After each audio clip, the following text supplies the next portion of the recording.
It's the Behind the Shade show. You mentioned that you were misdiagnosed Yes, earlier in your life. How did that impact you? it was a massive impact. So I had severe postpartum depression, but part of the reason was because I was very sick throughout the pregnancy. I was throwing up for 6 months. They now call it hyperemesis, but they didn't know what it was then.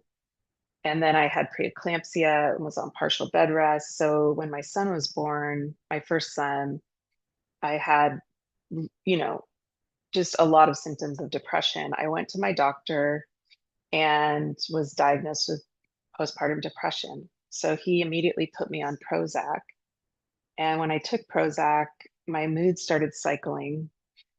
And I went to three different psychiatrists because I was working as a therapist at this point. And I thought, well, if it's straightforward, I could go to my primary doctor. But after my mood was all over the place and I was starting to have sleeping problems, I started having severe anxiety. I went to three different psychiatrists. They all diagnosed me with bipolar 2, rapid cycling. And when you are diagnosed in any bipolar category, you need a combination of medications. So not only was I on an antidepressant, but they added, it took about 3 years of trial and error with different medications to get me stabilized. So at every single one they tried me on, I had horrible side effects. So I finally ended up on Cymbalta, Seroquel, and Lamictal. If people are familiar with these, they're used commonly for bipolar. Well, the side effects are pretty horrendous. So with Seroquel, I gained 40 pounds within a year. It made finally it was the thing that got me to sleep, but I was basically in kind of a numbed out space for about 20 years of my life because I was told that I needed to be on this medication for the rest of my life. So, what ended up happening was over time, with any medication, you start to need higher doses to get the same effect. So, by the time COVID hit, I was at my most severe depression that I had been in, and my meds were at an all-time max. And the thought of going through this trial and error process was something I wasn't really wanting to do because it had been so painful the first time around. So I had found this test that had come out called Genomind. You could put that in the show notes, but there's a lot of these tests out now where psychiatrists don't opt, I mean, they have to recommend them, but they're not covered by insurance yet, but they're well worth taking. That basically looks at how your brain responds to different medications so that they can more precisely define. So when I got my results back, I saw that my mood cycled on Prozac. And I immediately knew that it was the first medication I was on that spun me into cycling and that I wasn't bipolar.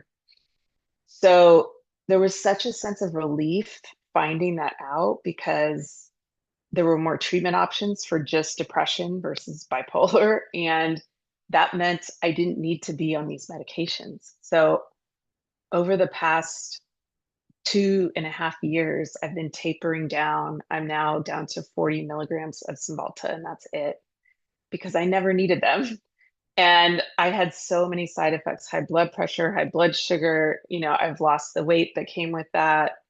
Um, and so I really recommend people get whatever they need to get the accurate diagnosis because the experience that I have of walking through life numb is gone because I was on the wrong medications. And um, so anyway, for me, that was really a life-changing experience to finally get rid of that. Also, the view you have of yourself as bipolar, it's much more of a severe diagnosis. So I always felt like there was a disability that I was managing rather than, I don't know. It just changed my entire being to find out the truth and then start to work towards a treatment that would work for that. And that's where the ketamine came in and was super effective and helped me get unstuck from a lot of the root cause of my depression.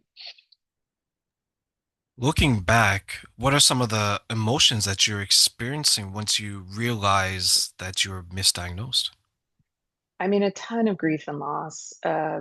I spent majority of raising my kids, um, just kind of half being there, if I'm honest, because I was so numbed out. And so there's a lot of grief and loss about my quality of life and not questioning it sooner. And then I have to also look back and again, that the medical system, I think we're all in a space now where we're questioning more things, but there's more coming out every single day to help us. So it's like these tests are not, even people don't know about them yet, but they're going to be helpful in helping people get more accurately diagnosed or getting the right medications if they need that. And so I think just yeah, a lot of grief and loss, but then also just gratitude that I found out now and gratitude that I have the next, I'm 53, maybe people are living longer the next half of my life to be able to live like the full experience of my life. Because I was a musician growing up and I couldn't play the piano, which is the instrument I love. And now I'm back to playing again and really experiencing the joy of a fuller life with my creativity. And so I think I'm more on the side of gratitude now, but it was definitely very difficult at the time.